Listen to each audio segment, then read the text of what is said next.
Hey everyone, I'm here with Milena Radakovic, president of Nexus Exhibits. Milena, how you doing? I'm doing great. Thanks for having me, Jeff. Thanks for taking the time today. Milena, can you just give us a bit of a description as to what your business does and kind of the current situation you guys are seeing? Sure.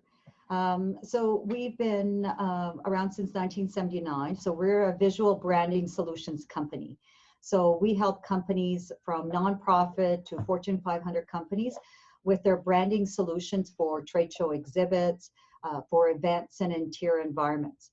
So in a sense, we're an exhibit house, but we also do visual branding for events, as well as their interior decor. So we expanded into the interior decor of helping clients with their branding inside their corporate environments, retail, so forth. And during this time, as you know, our industry got hit probably second to the travel industry. It literally just squashed the whole event industry across the world. So we all came together and we brainstormed as how can we help the community besides us? How can we help the community during this time? So we pivoted our business and we're now looking at what kind of solutions can we offer during COVID-19.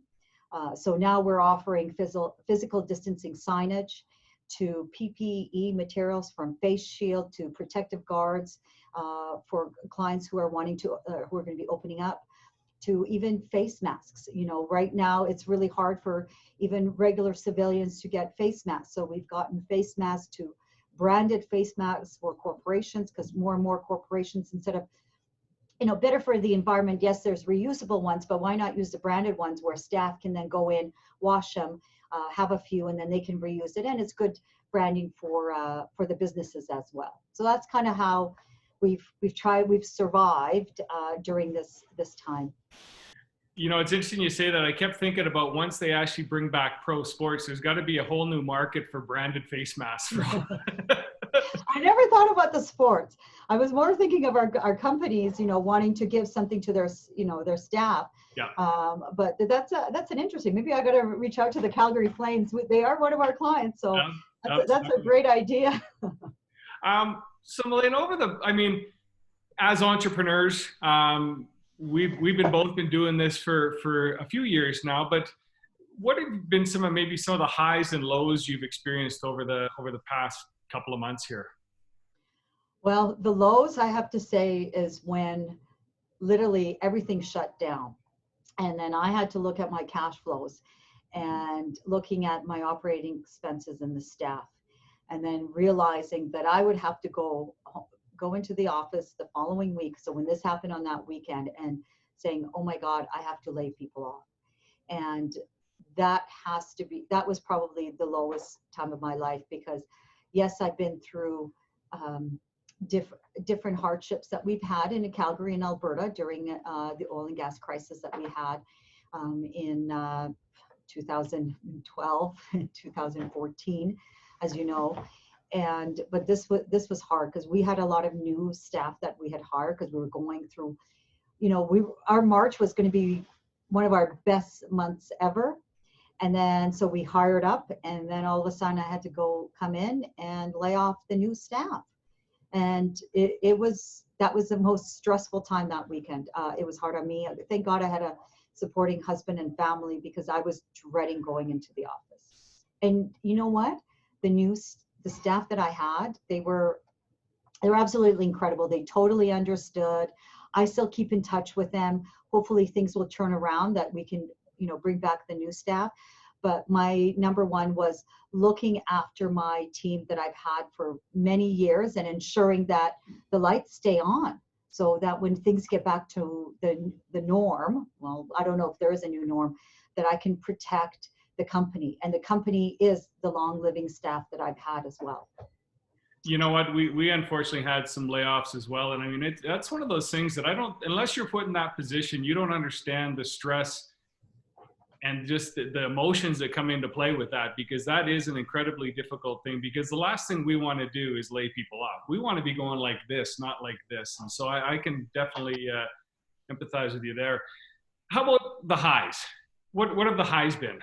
Well, this is one of my highs. I don't know if you can see him. He's right over here. My new puppy, Oakley. So I had always wanted to get a dog for the office and for home. So it was serendipitous. I brought him home on March 18th. And luckily, I have two teenagers. My youngest daughter, I think you kind of saw her, my 13-year-old. And then I have a 16-year-old at home. So today was bringing my, forgot about the video, but I did bring my youngest and my puppy in the office because I want to get him used to being in the office at least once a week because later on he'll be coming in full time. But he's been a total joy. And for the family, I think the biggest high is, I think and people see it in Facebook, the uniting of the family has been great. I adjusted my hours. So instead of being 8:30 to 4:30, to 5:30, we're now 9 to 4:30. So more and more families can be together for dinners because, in the events industry, the show must go on. So we could have regular hours or we'd be working late to make sure that a project goes out on time the next day. And this is with our new hours and the way that things have shifted. I've been able to come home. I've been able to cook dinners, give my husband a little bit of a break. And we are having family dinners where we usually only have it on the weekends because the girls are off playing soccer or I've got to go to an event. Now we're having family dinners. We have family walks all the time. So that has been a great positive that has come out of this. You know what? And I was sharing my puppy as well. I mean, I think that's one of the things that I think going forward, it is one of those things, that quality time with family. I've had my kids into the office. I think we have to cherish these moments and we have to go, you know what? Sure, the business is not doing great and we're having to make some difficult decisions, but there's a lot of good out there. And I think that's what we had to focus in on, because if we focus in on the negativity and what's going on in the news and everything, I think it can bring a person down pretty quickly. For your industry, I mean, and I know there's a lot of unknowns, but what's your gut on where you see things in the future? I don't see events being a thing of the past. I mean, people still want to get together, but do you just think it's just going to be modified a bit? In the short term, it will. So as you know, right now we've opened up to 50 people, right, with social distancing.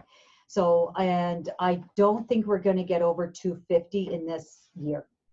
So I think more and more of the smaller, so for instance, like association gatherings will happen, and it probably will be like, the first people to register for it, and they'll have the events.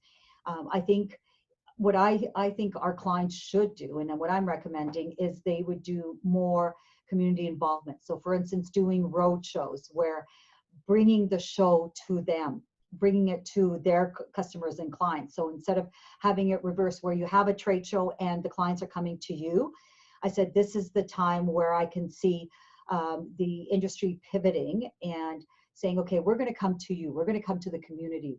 So in other words, the agriculture would be coming to the farming community. So there's different farmers associations. So why not have the big companies go out, do a road show, maybe have a big trailer and show their new products and really engage with the community where it's more on one-on-one versus on a larger scale. And I think that's what's going to happen in the short term, at least for till the end of the year. I can't see any of the big shows coming up.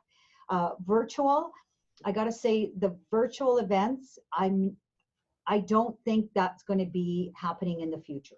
I think it is right now, but people are still wanting to engage. The contact, the networking, you really can't get that through virtual. Getting the reading for the impressions from the people, it's so different virtually than you're going to do it in person. And at those events, so you have a trade show, you have a conference, but it's the behind the scenes, the dinners and the events and getting together for coffee and drinks. People are still wanting that. And that's how you build the relationships. Through virtually, you can't build the relationship. You can promote a product or service, but you can't build a relationship. And a lot of people, as you know, when you're gaining new clients, it's all about the relationships that you build, the trust that you're going to get through your clients. And that happens one-on-one. And that's not going to happen where it's virtually and you can't see the people, unfortunately. So I think that's going to be the new norm. It's going to be more community-based, smaller, events happening for the time being. You know what? And just thinking about that, because I had never thought about that, but I mean, I think there's a lot of value there. I mean, if you're going out to the people and you're able to go on a road show and be able to set up and tour people through, but still have the visual displays and the physical interaction with the products and the people. I mean, I kind of like that rather than, there's a new normal there. So, what kind of advice, Milena, would you have for other business owners that are out there? And I mean, again, we've been in business for years. It's not easy. It's a challenge. We're having to pivot. There's a lot of business owners out there that might be newer business owners or might be in real, tough circumstances. What would you say to those people?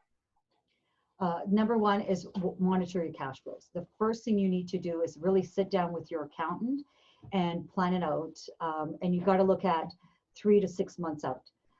Long term is going to be very hard because you don't know what's going to happen. But number one, look at your cash flow. Cash flow is king. And making sure once you're working on your cash flows, then you're looking at your operating costs and see how can you look at survival mode. What is the bare minimum you need? And don't drop your sales and marketing. This is the time where it's imperative. So a lot of people are saying, oh, I haven't got the budget. I'm not going to do any sales and marketing. Well, you know what? Your competitor is going to do that. And when things go back, and if you haven't kept your branding up and your marketing up, then you're in a lot of trouble. That is the number one thing that you want to make sure is that you keep your sales people, even if it's those small little bits and bites that you can get right off the bat, just do it. If you're used to having big sales, it doesn't matter. Getting 10 of those smaller sales is just as important as getting one of those big ones. If you can survive in the next few months, then it will prove what kind of a leader you are and what kind of entrepreneur you can be. You know what? And again, I couldn't agree more, because I mean, the pie is going to get smaller. And so you need to be aggressive on your sales and marketing efforts in order to take a bigger piece of that pie. And you're right, your competitors are going to do it. So it seems easy to cut the sales and marketing stuff, but I mean, it's pretty critical. It's kind of that heartbeat of a business. So Milena, I appreciate you taking the time. Any final words you would have at all for other business leaders that are out there? Right now is a time to support each other. I've been looking back into all of my suppliers that I've had through the years, and now I'm really streaming down and looking at how can I support the local industry. So we've been reaching out for our clients, like for hand sanitizers, for masks and things like that, and really supporting, like, who are the manufacturers here in Canada? How can I support them rather going overseas? Now is a time to look at all of your costs, look at your supplier base, and support the community. We need to unite and support each other.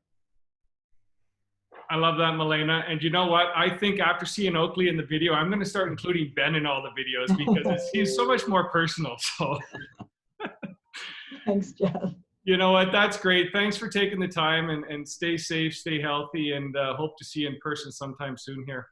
Thanks, Jeff. I appreciate it. Thank you.